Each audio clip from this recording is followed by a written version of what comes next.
ನಾಯಕರೇ ಮತ್ತು ಆಮ್ ಆದ್ಮಿ ಪಕ್ಷದ ನಾಯಕರೇ, ಎಲ್ಲ ಮಂಜುನಾಥರೇ, ಎಲ್ಲ ವೇದಿಕೆ ಮೇಲೆ ಇರ್ತಕ್ಕಂಥ ಸಂಗಾತಿಗಳು ಹಾಗೂ ಭಾರತ ಕಮ್ಯುನಿಸ್ಟ್ ಪಕ್ಷದ ಬಳ್ಳಾರಿ ಮತ್ತು ವಿಜಯನಗರ ಜಿಲ್ಲೆಯಿಂದ ಬಂದಿರತಕ್ಕಂಥ ಎಲ್ಲ ಕಾರ್ಯಕರ್ತರು, ಈಗಾಗಲೇ ನಮ್ಮ ಕಾಂಗ್ರೆಸ್ಗಳಾಗಿರ್ತಕ್ಕಂಥ ಸಾಧ್ಯ ಸುಂದರೇಶ್ ಅವರು ಯಾಕೆ ಬಿಜೆಪಿಗೆ ವೋಟ್ ಹಾಕಬಾರದು ಅಂತಕ್ಕಂಥ ಒಂದು ಕಿರುಹೊತ್ತಿಕೆಯನ್ನ ಮಾಡಿ ತಮಗೆಲ್ಲರಿಗೂ ಗೊತ್ತಿದೆ. ಇವತ್ತು ವೇದಿಕೆ ಮೇಲೆ ಬಿಜೆಪಿನ ಸೋಲಿಸಬೇಕು ಅಂತಕ್ಕಂಥ ಎಲ್ಲ ಪಾರ್ಟಿಯ ನಾಯಕರು, ಮಾನ್ಯ ಪ್ರಕಾಶ್ ಅವ್ರ ತಂದೆಯವರು ನಾವು ಕೂಡಿ ಕೆಲಸ ಮಾಡಿ ಹಲವಾರು ಸಲ ಆಲ್ ಪಾರ್ಟಿ ಮೀಟಿಂಗ್ಗೆ ಡೆಲ್ಲಿಗೆ ಹೋಗ್ತೀವಿ. ಎಲ್ಲರೂ ಸಹಿತ ಆಮ್ ಆದ್ಮಿ ಪಾರ್ಟಿಯವರಿದ್ದಾರೆ, ಸಿಪಿಐಎಂ ಪಾರ್ಟಿಯವರಿದ್ದಾರೆ. ಎಲ್ಲರೂ ಈ ದೇಶದಲ್ಲಿ ಜನ ಕೂಡಿ ಬಾಳಬೇಕು ಮತ್ತು ಈ ದೇಶದ ಸಂಪತ್ತೇನಿದೆ ಆ ಸಂಪತ್ತು ಈ ದೇಶದ ಜನರಿಗೆ ಸಿಗಬೇಕು ಅಂತಕ್ಕಂಥ ಇವೆರಡೇ ಉದ್ದೇಶವನ್ನು ಇಟ್ಟುಕೊಂಡು ಇವತ್ತು ಬಿಜೆಪಿಯನ್ನು ಸೋಲಿಸಬೇಕು ಅಂತ ಹೋಗ್ತಾ ಇದ್ದಾರೆ. ಸೊ ಈ ಕಾಂಗ್ರೆಸ್ ಪಾರ್ಟಿ ನಿಮಗೆಲ್ಲ ಗೊತ್ತಿದೆ, ಈ ದೇಶದಲ್ಲಿ ಹೊಲದಲ್ಲಿ ಉಳುಮೆ ಮಾಡುವವನೇ ಹೊಲದ ಒಡೆಯ ಆಗಬೇಕಂತ ಯಾವುದಾದ್ರೂ ಪಾರ್ಟಿ ಹೇಳಿದೆಯಾ? ಅದು ಕಾಂಗ್ರೆಸ್ ಪಾರ್ಟಿ ಹೇಳಿದೆ, ಕಮ್ಯುನಿಸ್ಟ್ ಪಾರ್ಟಿಗಳು ಹೇಳಿದೆ. 1930ರಲ್ಲಿ ಸ್ವಾತಂತ್ರ್ಯ ಬರೋಕ್ಕಿಂತ ಮುಂಚೆನೆ ಕಾಂಗ್ರೆಸ್ ಅಧಿವೇಶನದಲ್ಲಿ ಕಮ್ಯುನಿಸ್ಟ್ ಪಕ್ಷ ಅವತ್ತಿನ ನೆಹರು ಅವರಿಗೂ ಗಾಂಧಿ ಅವರಿಗೂ ಮನವಿ ಕೊಟ್ವಿ, ಈ ದೇಶದಲ್ಲಿ ಉಳುವವನಿಗೆ ಭೂಮಿ ಅಂತಕ್ಕಂಥ ಒಂದು ಕಾನೂನು ತಗೊಂಡ್ಬರ್ಬೇಕು. ಯಾಕೆ ಹಾಗೆ ಹೇಳಿದ್ರು? ಅಂದ್ರೆ ಯಾರೋ ರಾಜ ಮಹಾರಾಜರು ಚಮಚಾಗಿರಿ ಮಾಡಿ ಗುಲಾಮಗಿರಿ ಮಾಡಿ ಸಾವಿರಾರು ಎಕರೆ ಜಮೀನನ್ನ ದೊಡ್ಡ ದೊಡ್ಡ ಜಮೀನ್ದಾರರು ರಾಜ ಮಹಾರಾಜರ ವಂಶಸ್ಥರು ಇಟ್ಟುಕೊಂಡಿದ್ರು. ಅವ್ರು ಎತ್ತು ನೋಡುವವರಲ್ಲ, ಕತ್ತೆ ನೋಡುವವರಲ್ಲ, ಹೊಲದಲ್ಲಿ ಹೋದವರಲ್ಲ, ಬಿಸಿಲು ನೋಡುವವರಲ್ಲ, ಬಿತ್ತೋದಂದ್ರೆ ಏನ್ ಗೊತ್ತಿಲ್ಲ, ಬೆಳೆಯೋದಂದ್ರೆ ಏನ್ ಗೊತ್ತಿಲ್ಲ. ಅವರೆಲ್ಲ ಭೂಮಾಲೀಕರು, ರೈತರಷ್ಟೇ. ಆದ್ರೆ ನಿಜವಾಗಿ ಹೊಲದಲ್ಲಿ ಕೆಲಸ ಮಾಡೋರು ಯಾರು? ಅವರೆಲ್ಲ ಗೇಣಿದಾರರು ಅಂತ ಕರಿತಿದ್ರು, ಪಾಲುದಾರರು ಅಂತ ಕರಿತಿದ್ರು. ಭಾರತ ಕಮ್ಯುನಿಸ್ಟ್ ಪಕ್ಷ ಮೊದಲ ಬಾರಿಗೆ 1936ರಲ್ಲಿ ಮನವಿ ಕೊಟ್ಟು 1936ರಲ್ಲಿ ಕಿಸಾನ್ ಸಭಾದಿಂದ ಒಂದು ಚಳವಳಿನ ಹಾಕಂತು. ಯಾರು ನಿಜವಾಗಿ ಹೊಲದಲ್ಲಿ ದುಡಿತಾರೆ ಆ ಭೂಮಿ ಅವರ ಹೆಸರಿಗೆ ಇರಬೇಕು. ನೀವೆಲ್ಲ ಬಳ್ಳಾರಿ ನಿಮ್ಗೆ ಗೊತ್ತಿದೆ, ಪಕ್ಕದ ತೆಲಂಗಾಣ ಪ್ರದೇಶಕ್ಕೆ ಹೋದ್ರೆ ಅಲ್ಲಿ ತೆಲಂಗಾಣ ರೈತ ಚಳವಳಿ ಆಯಿತು. ತೆಲಂಗಾಣ ರೈತ ಚಳವಳಿ ಒಬ್ಬ ಜಮೀನ್ದಾರನಿಗೆ 20,000 ಎಕರೆ 30,000 ಎಕರೆ, ಅಲ್ಲಿರ್ತಕ್ಕಂಥ ನಿಜಾಮನಿಗೆ ಲಕ್ಷಾಂತರ ಎಕರೆ ಜಮೀನುಗಳೆಲ್ಲ ಇದ್ದು ಅಲ್ಲ. ಅಲ್ಲಿ ಕಮ್ಯುನಿಸ್ಟ್ ಪಕ್ಷದ ಕಾರ್ಯಕರ್ತರು ಒಂದು ಕೈಯಲ್ಲಿ ಕೆಂಬವನ್ನು ಹಿಡ್ಕೊಂಡು ಇನ್ನೊಂದು ಕೈಯಲ್ಲಿ ಬಂದೂಕು ಹಿಡ್ಕೊಂಡು ಹೋರಾಟ ಮಾಡಿ ಲಕ್ಷಾಂತರ ಎಕರೆ ಜಮೀನನ್ನ ಬಡವರಿಗೆ ಕೊಡಿಸಿದ್ರು, ಕೂಲಿಕಾರರಿಗೆ ಕೊಡಿಸಿದ್ರು. ಯಾರು ನಿಜವಾಗಿ ರೈತರಿದ್ದಾರಲ್ಲ ಅವರಿಗೆ ಕೊಡಿಸಿದ್ರು. ಕರ್ನಾಟಕದಲ್ಲಿ ಮತ್ತು ಭಾರತದಲ್ಲಿ ಕಾಂಗ್ರೆಸ್ ಪಕ್ಷ ಅಧಿಕಾರಕ್ಕೆ ಬಂದ ಮೇಲೆ 1960ರಿಂದ ಮತ್ತೆ ಚಳವಳಿ ಆರಂಭ ಆಯಿತು. ಅವತ್ತು ಉಳುವಂಗೆ ಭೂಮಿ ಅಂತಕ್ಕಂಥ ಕಾನೂನನ್ನ ತರಬೇಕು ಅಂತ ಕಾಂಗ್ರೆಸ್ ಪಕ್ಷ ಕೇಂದ್ರದಲ್ಲಿ ಮತ್ತು ರಾಜ್ಯದಲ್ಲಿ ತೀರ್ಮಾನ ತಗೊಂಡು ಉಳುವಂಗೆ ಭೂಮಿ ಕೊಡಬೇಕು ಅಂತ. ಮುಂದೆ 1975ರಲ್ಲಿ ಬಹಳ ಜನ ಜಮೀನ್ದಾರರು ತಪ್ಪಿಸ್ಕೊಂಡು ಹೋದ್ರು. ನಾಯಿಗೆ ಹೆಸರಿಲ್ಲ, ಬೆಕ್ಕಿನ ಹೆಸರಿಲ್ಲ ಜಮೀನು ಮಾಡಿ ಈ ಉಳುವಂಗೆ ಭೂಮಿ ಕಾನೂನು ಬಡವರು ಹೋಗಬಾರದು ಅಂತ ಮಾಡಿದ್ರು. ಅವಾಗ ದೇವರಾಜ ಕಾಲದಲ್ಲಿ ಭಾರತ ಕಮ್ಯುನಿಸ್ಟ್ ಪಕ್ಷದ ವಿ ಕಕ್ಕೀಲಾರ್ ಅಂತಕ್ಕಂಥ ದೊಡ್ಡ ಶಾಸಕರಾಗಿದ್ರು, MS ಕೃಷ್ಣನ್ ಇದ್ರು. ಅಂತವರೆಲ್ಲ ಸೇರಿ, ಆಮೇಲೆ ಕೋಣಂದೂರು ಲಿಂಗಪ್ಪ ಸಮಾಜವಾದಿ ಪಾರ್ಟಿಯವರು ಇವತ್ತು ಕಾಂಗ್ರೆಸ್ನೊಳಗಿದ್ದಾರೆ, ಅವರೆಲ್ಲ ಸೇರಿ ದೇವರಾಜ ಹೇಳಿದ್ರು, ಇಲ್ಲ ಈ ಕಾನೂನು ಏನ್ ಮಾಡಿದೆ, ಈ ಕಾನೂನಿನಿಂದ ದೊಡ್ಡ ಜಮೀನ್ದಾರರು ಭೂಮಾಲೀಕರು ತಪ್ಪಿಸ್ಕೊಳ್ತಾ ಇದ್ದಾರೆ. ಆ ಕಾರಣಕ್ಕಾಗಿ ಅದಕ್ಕೆ ಸರಿಯಾದ ಕಾನೂನು ಮಾಡಿ ಲ್ಯಾಂಡ್ ಟ್ರಿಬ್ಯುನಲ್ ಮಾಡಿ ಅಂತ ಹೇಳಿ ದೇವರಾಜ ಕಾಲದೊಳಗೆ ಅದಕ್ಕೆ ಬೀಗ ಹಾಕಿದ್ರು. ಅದರ ಪರಿಣಾಮವಾಗಿ ದೇಶದಲ್ಲಿ ನಮ್ಮ ಕರ್ನಾಟಕ ರಾಜ್ಯದಲ್ಲಿರ್ತಕ್ಕಂಥ 28 ಲಕ್ಷ ಕುಟುಂಬಗಳು ಮನೆಯನ್ನ ಪಡೆದು ಮತ್ತು ಜಮೀನನ್ನ ಪಡೆದು ಅವತ್ತು ಇಲ್ಲೂ ಕಾಂಗ್ರೆಸ್ ಪಾರ್ಟಿ ಮಾಡಿದೆ. ಕಾಂಗ್ರೆಸ್ ಮತ್ತು ಕಮ್ಯುನಿಸ್ಟ್ ಎಲ್ಲರೂ ಸೇರಿ ಮಾಡಿದ್ದಾರೆ. ಸೊ ಆ ಒಂದು ಚಳವಳಿ ಯಾರು ರೈತರ ಪರವಾಗಿತ್ತೋ, ಕಾರ್ಮಿಕರ ಪರವಾಗಿತ್ತೋ, ಕೂಲಿಕಾರರ ಪರವಾಗಿತ್ತೋ ಅಂತ ಒಂದು ರಾಜಕಾರಣ ಇವತ್ತು ಯಾರು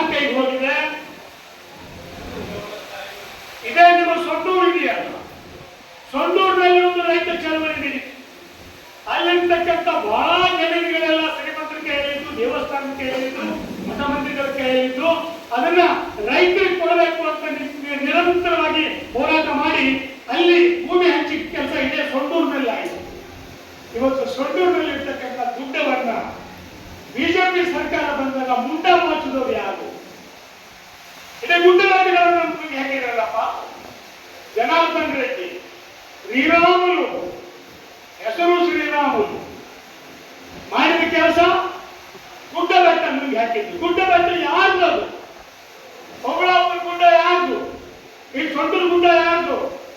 ಬಿಜೆಪಿ ಅವರ ಅಪ್ಪಂದು ಅಲ್ಲ, ಶ್ರೀರಾಮುಲು ಅಪ್ಪಂದು ಅಲ್ಲ, ಅದು ಜನಾರ್ದನ್ ರೆಡ್ಡಿ ಅಪ್ಪಂದು ಅಲ್ಲ. ಈ ದೇಶದ ಜನರದ್ದು ನಮ್ಮ ನಿಮ್ಮ ಹಕ್ಕಿದೆ. ಅದರ ಮೇಲೆ ನಮ್ಮ ಭೂಮಿ ಅದು ನಮ್ಮ ಜಮೀನು. ಇಲ್ಲಿರ್ತಕ್ಕಂಥ ಮುಖ್ಯ ಏನಿದೆ ಕಬ್ಬಿಣದರು, ಅದು ನಮ್ಮ ಮಕ್ಕಳಿಗೆ, ಮೊಮ್ಮಕ್ಕಳಿಗೆ, ಮರಿಮಕ್ಕಳಿಗೆ ಬರಬೇಕು. ಆ ಕಾರಣಕ್ಕಾಗಿ ಅದನ್ನ ಉಳಿಸ್ಬೇಕು ಅಂತಕ್ಕಂಥ ಹೋರಾಟವನ್ನ ಮೊಟ್ಟ ಮೊದಲು ಸೊಂಡೂರಿನಲ್ಲಿ ನಾವೇ ಹೋಗಿದ್ವಿ. ಬೆಂಗಳೂರಿನ ಎಲ್ಲ ಬುದ್ಧಿಜೀವಿಗಳು, ಪರಿಸರವಾದಿಗಳು ಬಂದು ಸೊಂಡೂರಿಗೆ ಹೋಗಿ ಆ ಚಳವಳಿಯನ್ನು ಆರಂಭ ಮಾಡಿದ್ವಿ. ಮುಂದೆ ಕಾಂಗ್ರೆಸ್ ಪಕ್ಷದ ಸಿದ್ದರಾಮಯ್ಯನವರು ಬೆಂಗಳೂರಿನಿಂದ ಇಲ್ಲಿವರೆಗೂ ಜಾಥಾ ಮಾಡಿ ಆ ಗುಡ್ಡವನ್ನು ಉಳಿಸೋಕೆ ಕಾರಣರಾದರು. ಲೋಕಾಯುಕ್ತ ಸಂತೋಷ್ ಹೆಗಡೆ ಅವರು ಸುಮ್ಮನೆ ಅದನ್ನ ವರದಿಯನ್ನು ಮಂಡಿಸಿದ್ರು. SR ಹಿರೇಮಠವರು ಕೋರ್ಟ್ಗೆ ಹೋದ್ರು. ಇವೆಲ್ಲ ಆಗುವಂತ ಇವತ್ತು ಆ ಗುಡ್ಡ ಬೆಟ್ಟ ಉಳಿದಿದ್ದಾವೆ. ಇಲ್ಲ ಅಂತಂದ್ರೆ ಈ ಬಿಜೆಪಿಯವರು ಅದನ್ನು ಸಂಪೂರ್ಣವಾಗಿ ನೆಲಸಮ ಮಾಡಿ ಮುಂದಿನ ಜನಾಂಗಕ್ಕೆ, ನಮ್ಮ ಮಕ್ಕಳಿಗೆ, ಮೊಮ್ಮಕ್ಕಳಿಗೆ ಚಪ್ಪಲಿ ಬರಕ್ಕೆ ಒಂದು ಮಳೆಗೂ ಸಿಗ್ಲಾರ್ದಂತ ಒಂದು ವಾತಾವರಣವನ್ನು ನಿರ್ಮಾಣ. ಇಂಥ ಲೂಟಿ ಮಾಡಿರ್ತಕ್ಕಂಥವ್ರು ನಮಗೆ ಅಧಿಕಾರ ಮಾಡಕ್ ಬರಬೇಕಾ? ಇವತ್ತು ಮೋದಿ ಅವರು ಏನ್ ಮಾಡ್ತಾ ಇದ್ದಾರೆ? ಮೋದಿ ಅವರು ಎಲ್ಲಾ ಗುಡ್ಡ ಬೆಟ್ಟಗಳನ್ನ ಅದಾನಿ ಅಂಬಾನಿ ಕೊಡ್ತಾ ಇದ್ದಾರೆ. ಕಾಂಗ್ರೆಸ್ ಪಕ್ಷ, ಕಮ್ಯುನಿಸ್ಟ್ ಪಕ್ಷ ಗುಡ್ಡ ಬೆಟ್ಟಗಳು, ಭೂಮಿ ರೈತರಿಗೆ ಹೋಗ್ಬೇಕು ಅಂತ ಹೋರಾಟ ಮಾಡಿ ಕಾನೂನುಗಳನ್ನ ತಗೊಂಡ್ಬಂದ್ರೆ, ಕರ್ನಾಟಕದಲ್ಲಿ ಹೇಗೆ ಕಾಂಗ್ರೆಸ್ ಮಾಡ್ತೋ ಹಾಗೆ ಕೇರಳದಲ್ಲಿ, ಪಶ್ಚಿಮ ಬಂಗಾಳದಲ್ಲಿ ಕಮ್ಯುನಿಸ್ಟ್ ಪಕ್ಷಗಳು ಮಾಡಿದ್ರು ಉಳ್ಳವರಿಗೆ ಭೂಮಿ ಇರಬೇಕು ಅಂತ. ಆದ್ರೆ ಇವತ್ತು ಅಂಬಾನಿಗೆ ಭೂಮಿ, ಉಳ್ಳವರಿಗೆ ಭೂಮಿ ಮಾಡ್ತಕ್ಕಂಥ ಕೆಲಸವನ್ನ ಈ ಮೋದಿಯವರು ಮಾಡ್ತಾ ಇದ್ದಾರೆ. ಉಳ್ಳವರಿಗೆ ಭೂಮಿ, ಶ್ರೀಮಂತರಿಗೆ ಭೂಮಿ. ಈ ದೇಶದ ದೊಡ್ಡ ದೊಡ್ಡ ಕಂಪನಿಗಳಿಗೆ 14 ಲಕ್ಷ ಕೋಟಿ ಸಾಲವನ್ನು ಮನ್ನಾ ಮಾಡಿದ್ದಾರೆ. ಅದೆಷ್ಟು ದುಡ್ಡು ಅಂತ ನಮ್ಗೆ ಗೊತ್ತಾಗಲ್ಲ. ನನ್ಗೆ ಕೊಟ್ಟು ಎಣ್ಸಕ್ಕೂ ಬರೋದಿಲ್ಲ ಅಲ್ಲ, ನಮಗೂ ಎಣ್ಸಕ್ ಬರೋದಿಲ್ಲ ದುಡ್ಡು ಅಂತ ನೋಡಕ್ ಆಗೋದಿಲ್ಲ. ಅಷ್ಟು ದುಡ್ಡನ್ನು ಇವತ್ತು ಆ ಕಂಪನಿಗಳಿಗೆ ಕೊಟ್ಟಿದ್ದಾರೆ. ಆದ್ರೆ ಬಡವರಿಗೆ ಹೇಳಿದ್ರು ಅಚ್ಚರಿನ್ ಕಟ್ತೀವಿ, ಅಚ್ಚರಿನ್ ಕಟ್ತೀವಿ ಅಂತ ಸಾಕಿ ಸುಂದರಶ್ವರಿ ಇಷ್ಟೊತ್ತು ಮಾತನಾಡ್ತಾ ಹೇಳಿ. ಒಂದೆರಡು ಕತ್ತೆ ಇತ್ತು, ಏನಿದು 2 ಕತ್ತೆ ಅಲ್ಲಿ ಬೆಂಕಿಗಳು ಮೈತಾ ಒಂದು ಕತ್ತಿ ಮೈ ಮೇಲೆ ಭಯಂಕರವಾದ ಗಾಯ, ಬಡವರಾಗಿರ್ತಾರಲ್ಲ ಗಾಯ, ರಕ್ತ ಸೋರ್ತಾ ಇತ್ತು. ಆ ಇನ್ನೊಂದು ಕತ್ತೆ ಕೇಳಿ, ಯಾಕೆ ಇಷ್ಟು ಗಾಯ ಆಗಿದೆ ನಿನ್ ಮೈ ಮೇಲೆ? ಇಲ್ಲ, ನಮ್ಮ ಮಾಲೀಕ ಬಹಳ ಕೆಟ್ಟದ, ಭಾರಿ ಹೊಡಿತಾನ, ದಿನ ಹೊಡಿತಾನ, ಅದಕ್ಕೆ ಮೈ ಮೇಲೆ ಗಾಯ. ಇನ್ನೊಂದು ಕತ್ತೆ ಇಟ್ಟು ಮತ್ತೆ ಹಾಗಿದ್ರೆ ಅಲ್ಲಿ ಹಾಕಿ ಬಿಟ್ಟು ಬಾ, ಅಷ್ಟೆಲ್ಲ ಹೊಡಿತಾನ, ನಾವು ಮನೆಗೆ ಹಾಕ್ಬಿಟ್ಟಿ ಬಿಟ್ಟು ಬಾ. ಅವಾಗ ಹೇಳಿದ್ರು ಆ ಕತ್ತೆ ಎಷ್ಟು ಹೊಡ್ಸೋ ಕತ್ತೆ, ಇಲ್ಲ ಬಿಟ್ಟು ಬರಕ್ಕಾಗಲ್ಲ. ಯಾಕಾಗಲ್ಲ? ದಿನ ಹೊಡಿತಾನೆ ಅಂತ ಹೇಳಿ ಬಿಟ್ಟು ಬಾ. ಅವಾಗ ಆ ಕತ್ತೆ ಹೇಳ್ತು, ಇಲ್ಲ ನಮ್ಮ ಮಾಲೀಕರಿಗೆ ಒಬ್ಬ ಸುಂದರವಾದ ಮಗಳಿದ್ದಾರೆ, ಆಕೆ ಹದ ಮಾಡಿದಾಗ ಆ ಮಾಲೀಕ ಹೇಳ್ತಿರ್ತಾನೆ, ನಿಮ್ಗೆ ಕತ್ತಿ ಕೊಟ್ಟು ಮದುವೆ ಮಾಡ್ತೀನಿ ಅಂತ ಹೇಳ್ತಿರ್ತಾನೆ. ಅದಕ್ಕೆ ಇವತ್ತೆಲ್ಲ ನಾಳೆ ನನಗೂ ಅಚ್ಚೇನೇನು ಬರ್ಬೋದು, ಅವನ ಮಗಳ ನನಗೆ ಕೊಟ್ಟು ಮದುವೆ ಮಾಡ್ತಾನೆ ಅಂತ ಕಾಯ್ತಾ ಇದ್ದೀನಿ. ಎಷ್ಟು ಹೊಡೆದ್ರು ಕಾಯ್ತಾ ಇದ್ದೀನಿ. ನೀವು ಈ ಸಲ ಅಚ್ಚೇನೇನು ಕಾಯಿದ್ರೆ ಆ ಕತ್ತಿಗಿಂತೂ ಅಪತ್ತಾಗ್ತೀವಿ. ಆ ಕತ್ತಿ ಇನ್ನೊಂದು ಕತ್ತಿ ಹೇಳ್ತು ಬಿಟ್ಟು ಬಾ ಅಂತ. ಇಲ್ಲ ಇಲ್ಲ ಇಲ್ಲ, ನಮ್ಗೆ ಅಚ್ಚೇನೇನು ಬರ್ತದೆ. 10 ವರ್ಷ ಆಯ್ತಲ್ಲಪ್ಪ, ಯಾವ ಅಚ್ಚೇನೇನು ಬಂತು ನಮಗೆ? ಮಕ್ಕಳಿಗೆ ಉದ್ಯೋಗ ಬಂತ, ಮನೆ ಬಂತ ಎಲ್ಲ ಹೇಳಿದ್ರು, ಇಷ್ಟನ್ನು ಹೇಳಿದ್ರು ಸಾಥಿ ಸುಂದರೇಶ್ ಅವರು. ನಿಮ್ ಕೈಯಲ್ಲಿ ಪುಸ್ತಕ ಆಯ್ತು. ನನ್ನ ಪ್ರಶ್ನೆ ಇಷ್ಟೇ, ಆಯ್ತಪ್ಪ ಮಾಡ್ತೀನಿ ಅಂತ ಹೇಳಿ ಮಾಡದೇ ಇದ್ದವ್ರನ್ನ ಏನ್ ಮಾಡ್ಬೇಕು?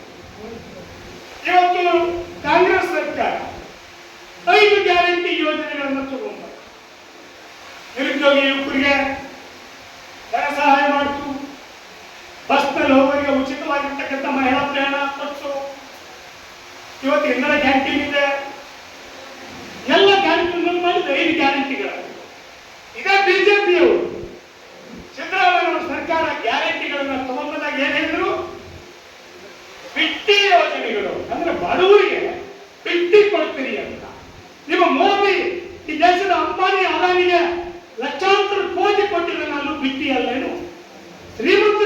ಬಿಟ್ಟಿ, ಬಡವರು ಶ್ರೀಮಂತರಿಗೆ ಕೊಟ್ಟ ದಾನ, ಪವಿತ್ರ ಬಿಟ್ಟಿ ಅವರು, ಬಡವರು ಕೊಟ್ಟ ಬಿಟ್ಟಿ ಅವರು, ಬಡವರನ್ನು ಅಪಮಾನ ಮಾಡ್ತಾ ಇದ್ದಾರೆ.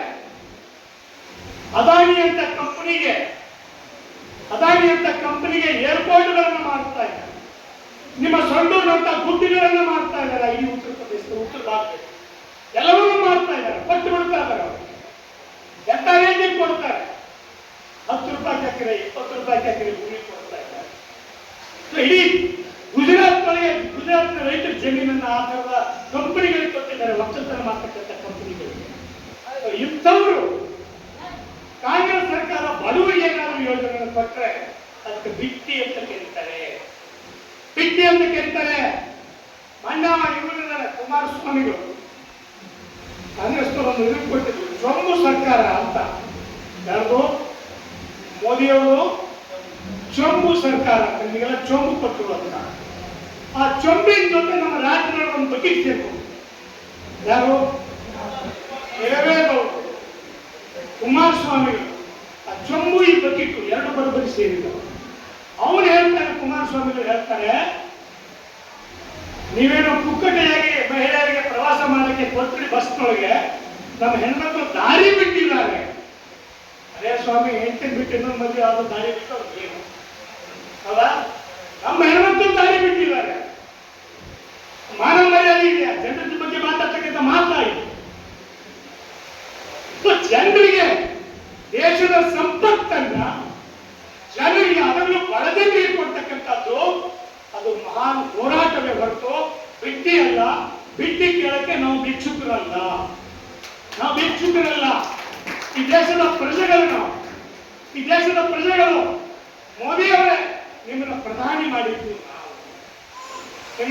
ಮಾಡಿದ್ದು ನಾವು, ಅದೇ ಜನ ಅಂತ ಜನರಿಗೆ ಅನುಕೂಲಗಳನ್ನು ಮಾಡಿಕೊಟ್ರೆ ಬಿಟ್ಟಿ ಅಂತೀರಲ್ಲ. ಆದ್ರೆ ಮುಂದೆ ಏನು ಮಾಡಿದ್ರಿ ನೀವು? ಮೋದಿಯವರು ಕರ್ನಾಟಕದಲ್ಲಿ ಕಾಂಗ್ರೆಸ್ ಸರ್ಕಾರ ಜಾರಿಗೆ ತಂದಿರತಕ್ಕಂಥ ಗ್ಯಾರಂಟಿಯನ್ನು ತಂದುಬಿಟ್ರಲ್ಲಪ್ಪ. ಗ್ಯಾರಂಟಿ ಅನ್ನೋ ಪದಕ್ಕೆ ಬಿಟ್ಟಿ ಅಂದವ್ರಿಗೆ ಈಗ ದಿನ ಬರ್ತದೆ ಮೋದಿ ಗ್ಯಾರಂಟಿ. ಮೋದಿ ಗ್ಯಾರಂಟಿ ಅಲ್ಲ ಅದು. ಈ ದೇಶವನ್ನ ಅಂಬಾನಿ ಅದಾನಿಗೆ ಮಾರಿ ವಾರಂಟಿ ಕೊಡ್ತಾ ಇದ್ದಾನೆ ಈ ಮೋದಿ. ಆ ಕಾರಣಕ್ಕಾಗಿ ನಾವು ಅದನ್ನು ವಿರೋಧಿಸಬೇಕಾಗಿದೆ. ಈಗ ಮೋದಿಯವರು ಎಷ್ಟು ಹತಾಶರಾಗಿದ್ದಾರೆ ಅಂತಂದ್ರೆ, ನಮ್ಮ ಆಮ್ ಆದ್ಮಿ ಪಾರ್ಟಿಗಳಲ್ಲಿ ಕೂತಿದ್ದಾರೆ. ಅರವಿಂದ್ ಕೇಜ್ರಿವಾಲ್ ಅವರನ್ನು ಜೈಲಲ್ಲಿ ಇಟ್ಟಿದ್ದಾರೆ. ಜೈಲಲ್ಲಿ ಇಟ್ಟಂದ್ರೆ ಅರ್ಥ ಏನು? ನಮ್ಮ ಕಮ್ಯುನಿಸ್ಟ್ ಪಾರ್ಟಿಗೆ 11 ಲಕ್ಷ ಕೋಟಿ ರೂಪಾಯಿಯನ್ನ ನೀವು ದಂಡ ಕಟ್ಟಿ, ಯಾಕಂದ್ರೆ ನೀವು ಹಿಂದಿನ ಟ್ಯಾಕ್ಸ್ ಅನ್ನ ಹಳೆ ಪ್ಯಾನ್ ಕಾರ್ಡ್ ನ ತುಂಬಿದ್ರಿ, ಅದಕ್ಕೆ 11 ಕೋಟಿಯನ್ನ ದಂಡ ಕಟ್ಟಿ ಅಂತ ಹೇಳ್ತಾರೆ. ಕಾಂಗ್ರೆಸ್ ಪಾರ್ಟಿಯವರಿಗೆ ನಿಮ್ಮ ಅಕೌಂಟ್ ಅನ್ನ ಸೀಸ್ ಮಾಡಿಬಿಡ್ತೀವಿ ಅಂತ ಹೇಳ್ತಾರೆ. ಅಂದ್ರೆ ಇದರ ಅರ್ಥ ಏನು? ಮೋದಿಯವರು ಹೆದರಿದ್ದಾರೆ. ಆ ಕಾರಣಕ್ಕಾಗಿ ಅಧಿಕಾರದಲ್ಲಿದ್ದಾರಲ್ಲ, ಕುಸ್ತಿ ಆಡೋ ಕಣದೊಳಗೆ ಎದುರುಗಡೆ ಕುಸ್ತಿ ಆಡೋನ್ನ ಕೈ ಕಟ್ಟಿ ಕಾಲು ಕಟ್ಟಿ ಇವನು ಮುಂದಿದ್ದು ಸೊದ್ದು ಹುಡುಕ್ತಾ ಇದ್ದಾರೆ. ಯಾರು? ಮೋದಿ ಕುಸ್ತಿ ಕಣದೊಳಗಿದ್ದಾರೆ. ಎದುರುಗಡೆ ಯಾರಿದ್ದಾರೆ? ಎಲ್ಲ Congress party, communist party, Aam Aadmi party, CPM India team ಇದೆ. ಆ ಇಂಡಿಯಾ ಟೀಮ್ ಅನ್ನ ಅರೆಸ್ಟ್ ಮಾಡಿಸಿ, ಹೊರಗೆ ಹಾಕಿ, ಜೈಲಿಗೆ ಹಾಕಿ, ದಂಡ ಹಾಕಿ, ಅವ್ರು ಪ್ರಚಾರಕ್ಕೆ ದುಡ್ಡು ಇಲ್ಲದಂಗೆ ಮಾಡಿ ಅವ್ರ ಕೈಗಳನ್ನು ಕಟ್ಟಿ ಈ ಮನುಷ್ಯ ಕುಸ್ತಿ ಆಗ್ತಾನೆ. ಇದು ಯಾವ ಶೌರ್ಯ ಅಪ್ಪ ಮೋದಿಯವರೇ? ಯಾವ ಶೌರ್ಯ? ನಿನ್ನ ಹುಬ್ಬಳ್ಳಿಯಲ್ಲಿ ಇದೇ ಕಾಂಗ್ರೆಸ್ ಪಕ್ಷದ ಕಾರ್ಯಕರ್ತರು ಒಬ್ಬ ಕಾರ್ಪೊರೇಟರ್ನ ಮಗಳ ಮೇಲೆ ಒಬ್ಬ ಹುಡುಗ ದಾಳಿ ಮಾಡಿ ಕೊಲೆ ಮಾಡಿ ಇವತ್ತು ದೊಡ್ಡ ಗಲಾಟೆ ನಡೀತಾ ಇದೆ. ಕೊಲೆ ಆದಾಗ ಎಲ್ಲರೂ ಅದನ್ನು ಖಂಡನೆ ಮಾಡಬೇಕು. ಮುಸ್ಲಿಮರು ಖಂಡನೆ ಮಾಡ್ತಾ ಇದ್ದಾರೆ. ಹುಬ್ಬಳ್ಳಿಯ ಜಮಾತ್ ಇಸ್ಲಾಂದವರು ಅವರನ್ನು ಗೆಲ್ಲಿ ಹಾಕಿ ಅತ್ಯಾಚಾರ ಮಾಡೋಣ ಅಂತ ಹೇಳ್ತಾ ಇದ್ದಾರೆ. ಹುಡುಗ ಮುಸ್ಲಿಮು. ಯಾರು? ಆ ಹುಡುಗಿನ ಕೊಂದವರು ಮುಸ್ಲಿಂ. ಇವತ್ತು ದೊಡ್ಡ ಹೋರಾಟ ಮಾಡ್ತಾ ಇದ್ದಾರೆ. ಇಬ್ಬರು ಮಗಳನ್ನ ಪ್ರೇಮ ಮಾಡಿದಂತೆ ಭಿನ್ನಾಗ್ತಾ ಇದೆ, ಕೊಲೆ ಮಾಡಿದ್ದಾರೆ. ನಾವು ಇಂಥ ಹೊತ್ತಿನಲ್ಲಿ ಆ ಹುಡುಗನ ಖಂಡನೆ ಮಾಡಬೇಕು, ಅವ್ನು ಶಿಕ್ಷೆ ಕೊಡಿ ಅಂತ ಹೇಳಬೇಕು. ಅದ್ರ ಬದಲಾಗಿ ಇವ್ರೇನ್ ಮಾಡ್ತಾ ಇದ್ದಾರೆ ನೋಡಿ. ಕಾಂಗ್ರೆಸ್ ಪಾರ್ಟಿಯವರ ಅಧಿಕಾರಕ್ಕೆ ಬಂದಿದ್ದಕ್ಕೆ ಅಂತವ್ರು ಮುಸ್ಲಿಂ ಹುಡುಗಿ ಇವತ್ತು ದೊಡ್ಡ ಬಲ ಬಂದ್ಬಿಟ್ಟಿದೆ. ಅವ್ರು ಅತ್ಯಾಚಾರ ಮಾಡ್ತಾ ಇದ್ದಾರೆ, ಹತ್ಯೆ ಮಾಡ್ತಾ ಇದ್ದಾರೆ. ಮೋದಿಯವರು ಯಾರು ಹೇಳಿದ್ರು, ಮಣಿಪುರ ರಾಜ್ಯದಲ್ಲಿ ಹೆಣ್ಣು ಮಕ್ಕಳನ್ನ ಹಾದಿಯಲ್ಲಿ ಅತ್ಯಾಚಾರ ಮಾಡಿಕೊಂಡ್ರು. ಅವಾಗೆಲ್ಲ ಹೋಗಿತ್ತಪ್ಪ ನಿನ್ನ ಶೌರ್ಯ ಮೋದಿ ಅವರೇ. ಇವತ್ತಿನವರೆಗೂ ಮಣಿಪುರ ಗೆಜ್ಜೆ ಇಟ್ಟಿಲ್ಲ, ಆ ಕಡೆ ತಲೆ ಹಾಕಿ ಮಲಗಿಲ್ಲ ನೀವು. ಇಂಥ ವ್ಯಕ್ತಿಗಳು ಒಂದು ಕೊಲೆಯನ್ನು ಸಹಿತ ರಾಜಕಾರಣಕ್ಕೆ ಬಳಸ್ಕೊಳ್ತಾ ಇದ್ದಾರಲ್ಲ. ಜನರ ರಕ್ತದಲ್ಲಿ ಕಮಲ ಅರಳಿಸ್ತಕ್ಕಂಥ ನೀಚರು ಜನರ ರಕ್ತದಲ್ಲಿ ರಾಜಕಾರಣ ಮಾಡ್ತಾ ಇದ್ದಾರೆ. ಇವತ್ತು ಗೊತ್ತಾಗಿದೆ ಮೋದಿಯವರಿಗೆ ಮುಖ ಇಲ್ಲ. ಮೋದಿಯವರಿಗೆ ಮುಖ ಇಲ್ಲ, ಗಡ್ಡದ ಹೊತ್ತಿರಲಿ ಮುಖ ಇಲ್ಲ ಅನ್ನೋದ್ರ ಅರ್ಥ ಏನು? ಕಳೆದ 10 ವರ್ಷದೊಳಗೆ ಈ ದೇಶದ ಜನರಿಗೆ ಏನೇನು ಮಾಡ್ತೀವಿ ಅಂತ ಹೇಳಿದಾರೆ, ಏನನ್ನು ಮಾಡಿಲ್ಲ. ಕಾರ್ಮಿಕರ ಕಾನೂನುಗಳನ್ನ ತಿದ್ದುಪಡಿ ಮಾಡಿದ್ರು, ಲೇಬರ್ ಕೋಡ್ ಅಂತ ಮಾಡಿ ಕಾನೂನುಗಳ ಹಕ್ಕುಗಳನ್ನ ಕಸ್ಕೊಂಡ್ರು. 1948ರಿಂದ ಬ್ರಿಟಿಷರಿಂದ ಆರಂಭವಾಗಿರ್ತಕ್ಕಂಥ ಹೋರಾಟ, ಬ್ರಿಟಿಷ್ ಕಾಲದಿಂದ ಸ್ವತಂತ್ರ ಹೋರಾಟ ಬಂದ ಮೇಲೆ ಹಲವಾರು ಹೋರಾಟಗಳನ್ನು ಮಾಡಿ ಕಾರ್ಮಿಕರ ಕಾನೂನುಗಳನ್ನು ಮಾಡಿ ಇವತ್ತ ಎಲ್ಲ ಕಾರ್ಮಿಕರ ಕಾನೂನುಗಳನ್ನು ತಂದಿದ್ದಾರೆ. ರೈತರ ಕೃಷಿ ಬಿಲ್ಗಳನ್ನು ತಗೊಂಡ್ಬಂದಿದ್ದಾರೆ. ನಮ್ಮ ರೈತರು ನಾಳೆ ಎಲ್ಲ ಜಮೀನನ್ನ ಕಂಪನಿಗಳಿಗೆ ಮಾರಿಕೊಂಡು ಇವತ್ತು ಮತ್ತೆ ವಾಪಸ್ ಕಂಪನಿ ಕೃಷಿ ಇಲ್ಲಿ ಬರ್ತದೆ. ಹಿಂದೆ ಹಾಗೆ ಜಮೀನ್ದಾರ ಕೃಷಿ ಇತ್ತು, ಮುಂದೆ ಕಂಪನಿ ಕೃಷಿ ಇಲ್ಲಿ ಬರ್ತದೆ ಅಂತ ಒಂದು ನೀತಿ ತರ್ತಕ್ಕಂಥ ಸಂದರ್ಭದಲ್ಲಿ ಇವತ್ತು ಅವರಿಗೆ ಯಾವ ಮುಖ ಇಲ್ಲ. ರೈತರ ಹತ್ರ ಹೋಗಕ್ಕೆ, ಕಾರ್ಮಿಕರ ಹತ್ರ ಓಟ್ ಕೇಳಕ್ಕೆ, ಬಡವರ ಹತ್ರ ಓಟ್ ಕೇಳಕ್ಕೆ ಮುಖ ಇಲ್ಲ. ಅದಕ್ಕೆ ಏನ್ ಮಾಡಿದ್ದಾರೆ? ಒಂದು ಮುಖ ತಂದಿದ್ದಾರೆ. ಯಾರ ಮುಖ? ಶ್ರೀರಾಮನ ಮುಖ ತಂದಿದ್ದಾರೆ. ಇವರಿಗೆ ಮುಖ ಇಲ್ಲ ಕೇಳಕ್ಕೆ, ಶ್ರೀರಾಮನ ಮುಖ ಇಲ್ಲ ಕೇಳಕ್ಕೆ. ಆದ್ರೆ ಶ್ರೀರಾಮನ ತಗೊಂಡ್ಬಂದಿದ್ದಾರೆ. ಅವನು ನೋಡಿ ಹೋಗ್ತಾರೆ. ಹಿಂದೂ ಮುಸ್ಲಿಂ ಜಗಳ ಹಚ್ತಾರೆ. ಪಾಕಿಸ್ತಾನವನ್ನು ತೋರಿಸಿ ಹಿಂದೂಸ್ತಾನವನ್ನು ಆಡಳಿಸ್ತಾರೆ. ಪಾಕಿಸ್ತಾನ ಅಂತಕ್ಕಂಥ ದೇಶ ಇರಲಿಲ್ಲ ಅಂದ್ರೆ ಈ ಮೋದಿ RSS BJP ಯಾವ ಪತ್ತೆನೇ ಇರಲಿಲ್ಲ, ಎಲ್ಲಿ ಹುಳಾಗಿರ್ತಿದ್ರು. ಸೊ ಇವತ್ತು ಪಾಕಿಸ್ತಾನವನ್ನು ತೋರಿಸಿ ಹಿಂದೂಸ್ತಾನವನ್ನು ಆಡ್ತಾರೆ. ಅರ್ಥ ಏನು? ರಾಮನನ್ನು ತೋರಿಸಿ ಈ ಚುನಾವಣೆಗೆ ಬಂದಿದ್ದಾರೆ. ಇವತ್ತೆಲ್ಲರೂ ಉದ್ಯೋಗದ ಬಗ್ಗೆ ಹೇಳಿದಾರ, ಮನೆ ಕೊಟ್ಟಿರುತ್ತೆ ಹೇಳಿದಾರ, ಯಾವುದೂ ಇಲ್ಲ. ಈ ಸಲ ಅವ್ರಿಗೆ ಒಂದು ಅರ್ಥ ಮಾಡ್ಕೊಳ್ಳಿ. ಗಾಂಧಿ ಭವನದಲ್ಲಿದ್ದೀವಿ, ಸ್ವಾತಂತ್ರ್ಯದ ಅಮೃತ ಮಹೋತ್ಸವದ ಕಾಲದಲ್ಲಿದ್ದೀವಿ. ಅವರು ಬಾಯಿಯೊಳಗೆ ನಾಥೂರಾಮ ಅಂತಾರೆ, ಬಾಯಿಯೊಳಗೆ ಶ್ರೀರಾಮ ಅಂತಾರೆ, ಅವರು ಮನದೊಳಗೆ ನಾಥೂರಾಮ ಇದೆ. ಬಾಯಿಯೊಳಗೆ ಶ್ರೀರಾಮ, ಆದ್ರೆ ಶ್ರೀರಾಮನ ಎಲ್ಲರೂ ಅವ್ರಿಗೆ ಭಕ್ತಿ ಇಲ್ಲ. ಶ್ರೀರಾಮನ ಚುನಾವಣೆ ಬಳಸ್ಕೊಳ್ತಾರೆ, ಆದ್ರೆ ಅವ್ರ ತಲೆಯೊಳಗಿರೋದು ನಾಥೂರಾಮ. ಯಾರವರು ನಾಥೂರಾಮ? ಹಿಂದೂಗಳು ಮುಸ್ಲಿಮರು ಎಲ್ಲರೂ ಕೂಡಿ ಬಾಳಬೇಕು, ಈ ದೇಶದ ಹಳ್ಳಿಗಳು ಉಳಿಬೇಕು, ಈ ದೇಶದ ಹಳ್ಳಿಗಳ ಅಭಿವೃದ್ಧಿ ಆಗಬೇಕು ಅಂತ ಹೇಳಿರ್ತಕ್ಕಂಥ ಮಹಾತ್ಮ ಗಾಂಧಿ ಹೇಳಿದ್ದಾರೆ. ಈ ಮಹಾತ್ಮ ಗಾಂಧಿ ಕಾಲಿಗೆ ನಮಸ್ಕಾರ ಮಾಡೋಕೆ ಹೋಗಿ ಗುಂಡಿಟ್ಟು ಬಂದಲ್ಲ, ಅವನು ನಾಥೂರಾಮ. ನೋಡಿದಿಲ್ಲ ಎಲ್ಲರೂ? ಮಹಾತ್ಮ ಗಾಂಧಿ ಕಾಲಿಗೆ ನಮಸ್ಕಾರ ಮಾಡಕ್ ಹೋಗಿ ಅವನನ್ನು ಮಹಾತ್ಮ ಗಾಂಧೀಜಿಯವರನ್ನ ಗುಂಡಿಟ್ಟು ಬಂದಲ್ಲ, ಇಂಥ ಮೋಸಗಾರ ಎಲ್ಲರೂ ನೋಡಿದ್ದೀರ? ಸನ್ಮಾನ್ಯ ಪ್ರಧಾನಿಯವರು ಮೋದಿಯವರು ಪಾರ್ಲಿಮೆಂಟ್ ಒಳಗಡೆ ಹೋಗುವಾಗ ಆ ಪಾರ್ಲಿಮೆಂಟ್ ಮೆಟ್ಟಿಲಿಗೆ ನಮಸ್ಕಾರ, ಹಣೆ ಹಚ್ಚಿ ನಮಸ್ಕಾರ ಮಾಡಿ ಹೋದ್ರು. ನನಗೆ ಅವತ್ತೇ ಅನುಮಾನ ಬಂತು, ಈ ಪಾರ್ಲಿಮೆಂಟ್ ಬಿಲ್ಡಿಂಗ್ ಇಂದ ಇವನು ಮಾಡ್ತಾರೆ. ಆಗಿದ್ದೇನು, ಆ ಪಾರ್ಲಿಮೆಂಟ್ ಬಿಲ್ಡಿಂಗ್ ಬಿಟ್ಟರು, ಇನ್ನೊಂದು ವಿಸ್ತಾರ ಅಂತಕ್ಕಂಥ ಮತ್ತೊಂದು ಬಿಲ್ಡಿಂಗ್ ಹೋಗುದು. ಅದರರ್ಥ ಮೋದಿಯವರು ಅವತ್ತು ಯಾವಾಗ ಹಣೆ ಹಚ್ಚಿದ್ರು, ಈ ನೆಲವನ್ನ, ಈ ಭಾರತ ದೇಶದ ನೆಲವನ್ನ ಅಂಬಾನಿ ಅದಾನಿ ಅಂತ ಶ್ರೀಮಂತರಿಗೆ ಒತ್ತೇ ಇಡ್ತೀನಿ ಅಂತಕ್ಕಂಥ ಪ್ರತಿಜ್ಞೆ ಅವತ್ತೇ ಮಾಡಿದ್ದಾನೆ ಅಂತವ್ರು ನಂಬಬೇಡಿ. ಇವತ್ತು ಹಿಂದೂ ಮುಸ್ಲಿಂ ಎಲ್ಲರೂ ಕೂಡಿ ಬಾಳ್ಬೇಕಾದಂತ ಒಂದು ಅವಶ್ಯಕತೆ. ಬರೀ ಹಿಂದೂ ಮುಸ್ಲಿಂ ಅಲ್ಲ, ನಿಮ್ಮ ಸಂವಿಧಾನ ಇನ್ನೊಂದು ಮಾತು ಹೇಳ್ತಾ ಇದ್ದಾರೆ. ಈ ಅನಂತ್ ಕುಮಾರ್ ಹೆಗಡೆ ಬಿಜೆಪಿ ಲೀಡರ್ಗಳೇನು ಹೇಳಿ ನಾನು ಮಾತು ಮುಗಿಸ್ತೇನೆ.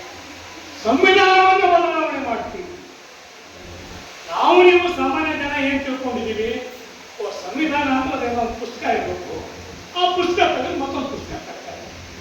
ಅದು ನನಗೇನು ಸಂಬಂಧ ಇಲ್ಲ. ಸಂವಿಧಾನ ಅಂತಂದ್ರೆ 1947ರಲ್ಲಿ ನಮಗೆ ಸ್ವಾತಂತ್ರ್ಯ ಬಂದಾಗ ಸ್ವತಂತ್ರ ಭಾರತದ ನಮ್ಮ ನಾಯಕರುಗಳು ಒಂದು ಸಮಿತಿಯನ್ನು ಮಾಡಿದ್ರು. ಈ ದೇಶಕ್ಕೊಂದು ಸಂವಿಧಾನ ಇರಬೇಕು, ಒಂದು ನೀತಿ ಇರಬೇಕು, ಈ ದೇಶದ ಜನ ಹೇಗಿರಬೇಕು, ಹೇಗೆ ಕೂಡಿ ಬಾಳಬೇಕು, ಅವ್ರ ಸಂಪತ್ತು ಹೇಗಿರಬೇಕು, ಜನಸಾಮಾನ್ಯರ ಜೀವನ ಹೇಗಿರಬೇಕು, ಎಲ್ಲರೂ ಸೇರಿ ಹೇಗೆ ಬಾಳಬೇಕು, ಈ ದೇಶದ ಸಂಪತ್ತನ್ನು ಎಲ್ಲರೂ ಹೇಗೆ ಹಂಚಿಕೊಂಡು ತಿನ್ನಬೇಕು ಅನ್ನೋದಕ್ಕೆ ಕಾನೂನುಗಳು, ಅನ್ನೋದಕ್ಕೆ ನೀತಿಗಳು, ನಿಯಮಗಳು. ಬರೀ ಕಾನೂನಲ್ಲ, ನೀತಿ ನಿಯಮಗಳು ಹೇಗಿರಬೇಕು ಅನ್ನೋದಕ್ಕೆ ನೀತಿ.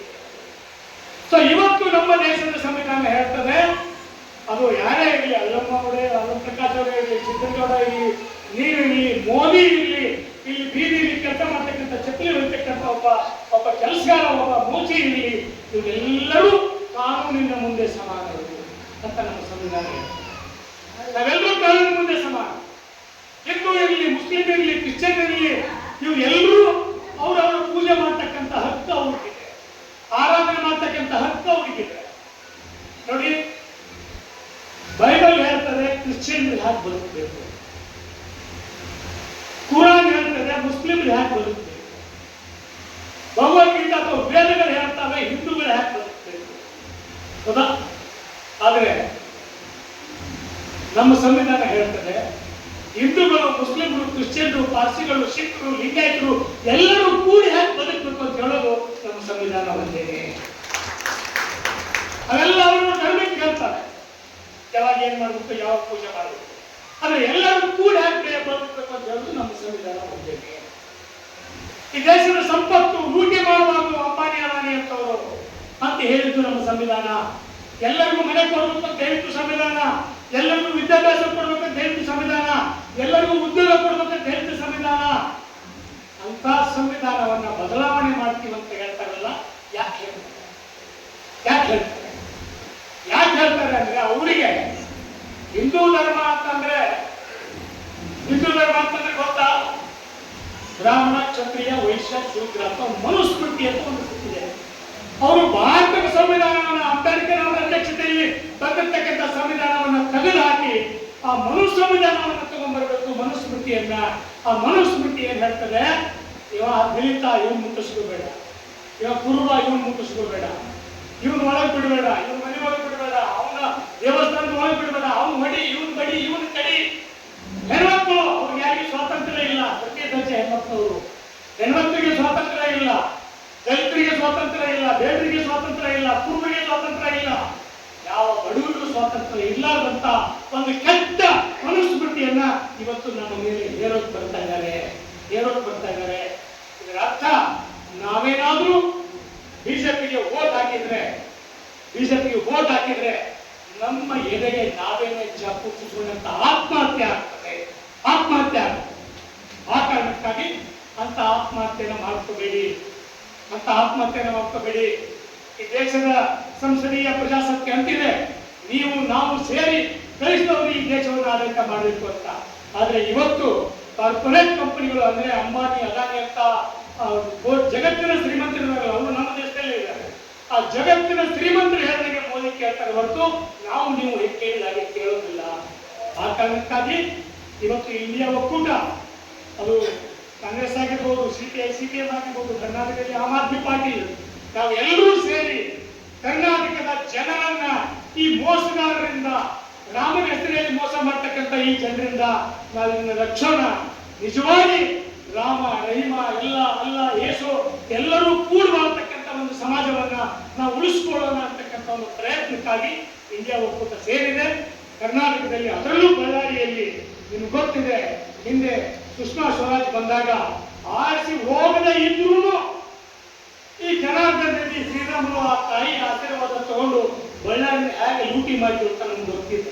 ಸೊ ಆ ಕಾರಣಕ್ಕಾಗಿ ಇವತ್ತು ಬಳ್ಳಾರಿ ಉಳಿಬೇಕು, ಬಳ್ಳಾರಿ ಜನ ನೆಮ್ಮದಿಯಿಂದ ಇರಬೇಕು, ಸಾಧ್ಯದಷ್ಟು ಬಳ್ಳಾರಿಯಲ್ಲಿ ಜನರ ಅಭಿವೃದ್ಧಿ ಆಗಬೇಕು.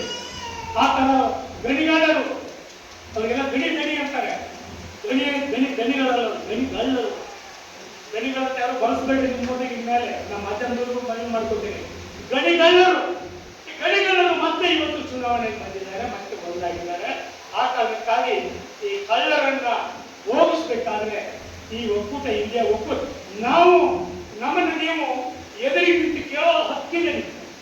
ಅಲ್ಲಮ್ಮ ಪ್ರಕಾಶ್ ಅವರೇ ಏನ್ ಮಾಡಿದ್ರಿ ಅಂತ ಕೇಳೋ ಹಕ್ಕಿದೆ, ಕಮ್ಯುನಿಸ್ಟ್ ಪಾರ್ಟಿ ಕೇಳೋ ಹಕ್ಕಿದೆ.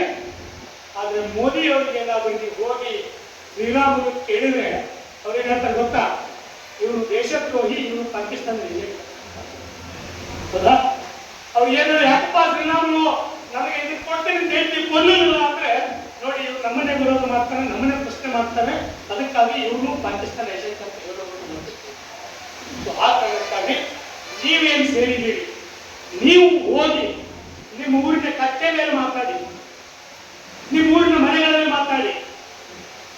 2019ರಲ್ಲಿ ರಾಹುಲ್ ಗಾಂಧಿಗಳು ಹಾವೇರಿ ಚುನಾವಣೆ ಇನಾಗ್ರೇಷನ್ ಮಾಡಿ ಅವರೆಲ್ಲ ಹೀಗೆ ಹೋಗಿ ಅವತ್ತು ರಾಹುಲ್ ಗಾಂಧಿ ಅವರಿಗೆ ಏನಂತ, ನೋಡಿ ನಿಮ್ಮ ಪಾರ್ಟಿಯಲ್ಲಿ ಕಾಂಗ್ರೆಸ್ ಪಾರ್ಟಿಯಲ್ಲಿ ಎಲ್ಲರೂ ಅಲ್ಲ, ಆದರೆ ಬಹುತೇಕ ಲೀಡರ್ಗಳು ಮತ್ತು ಕಾರ್ಯಕರ್ತರು ರಾಜಕೀಯವಾಗಿ ನಮ್ಮ ಜೊತೆ ಇರ್ತಾರೆ, ಬಟ್ ಸಾಂಸ್ಕೃತಿಕವಾಗಿ ತಾತ್ವಿಕವಾಗಿ ಅವರು RSS BJP ಜೊತೆ ಇರ್ತಾರೆ. ಅವ್ರನ್ನ ತಯಾರು ಮಾಡಿ ಸೊ ತಾವು ಸಹಿತ ಈ ನಮ್ಮ ಕಾರ್ಯಕರ್ತರು ಎಲ್ಲ ಹಳ್ಳಿಗಳು ನಮ್ಮ ಕಾರ್ಯಕರ್ತರು, ಸೊ ನಮ್ಮ ಕಾರ್ಯಕರ್ತರು, ನಿಮ್ಮ ಕಾರ್ಯಕರ್ತರು, ಆಮ್ ಆದ್ಮಿ, CPM, DSS, ರೈತ ಚಳವಳಿ, ನಾವೆಲ್ಲರ ಜೊತೆ ಕೂಡ ಇವತ್ತು ಸಾಯಂಕಾಲ ಮಾತನಾಡ್ತೀವಿ. ನಾವೆಲ್ಲರೂ ಜೊತೆ ಸೇರಿ ಈ ನಿಮ್ಮ ಕೈಯಲ್ಲಿರ್ತಕ್ಕಂಥ ಕಮ್ಯುನಿಸ್ಟ್ ಪಾರ್ಟಿ ಕೊಟ್ಟಿರ್ತಕ್ಕಂಥ ಸತ್ಯಗಳನ್ನ ಜನರಿಗೆ ಹೇಳಿದ್ರಿ. ಯಾಕೆಂದ್ರೆ ಅವರು ಪ್ರಚಾರ ಮಾಡೋದು ಅಲ್ಲಿ ಊರಿನಲ್ಲಿರ್ತಕ್ಕಂಥ ಟೀ ಅಂಗಡಿಯಲ್ಲಿ, ಬಸ್ ಸ್ಟ್ಯಾಂಡ್ ಅಲ್ಲಿ, ಕಟ್ಟೆ ಮೇಲೆ ಅಲ್ಲಿ RSS ಹುಡುಗರು ಪ್ರಚಾರ ಮಾಡ್ತಿರ್ತವೆ. ಅದನ್ನು ನೀವು ಎದುರಿಸಿ ಈ ಜಿಲ್ಲೆಯಲ್ಲಿ ಒಂದು ಡೆಮಾಕ್ರೆಟಿಕ್ ಅಲಯನ್ಸ್ ಅಂದ್ರೆ ಪ್ರಜಾಸತ್ತಾತ್ಮಕ ಎಲ್ಲರೂ ಕೂಡಿ ಬಾಳ್ಬೇಕು ಮತ್ತು ಎಲ್ಲರೂ ಕೂಡಿ ಬೆಳಿಬೇಕು ಅಂತಕ್ಕಂಥ ಒಂದು ನೀತಿಯನ್ನ ತಗೊಂಡ್ಬರ್ತಕ್ಕಂಥ ಪರ್ಯಾಯಕ್ಕೆ ಬೆಂಬಲ ಕೊಡಿ. ಅವ್ರ ತರ ಸಬ್ಕಾ ಸಾಥ್ ಸಬ್ಕಾ ವಿನಾಶ ಅಂತ ಹೇಳಿದ್ದಾರೆ, ಅವರು ಸಬ್ಕಾ ಸಾಥ್ ಸಬ್ಕಾ ವಿನಾಶ ಅಂತ ಹೇಳಿದ್ದಾರೆ. ನಾವು ಕೂಡಿ ಬಾಳೋಣ, ಕೂಡಿ ಬೆಳೆಯೋಣ, ಅಂತಕ್ಕಂಥ ಘೋಷಣೆಯೊಂದಿಗೆ ಈ ಸಮಾವೇಶದಲ್ಲಿ ಮಾತಾಡೋಣ. ನಿಮ್ಮೆಲ್ಲರಿಗೂ ಧನ್ಯವಾದಗಳು.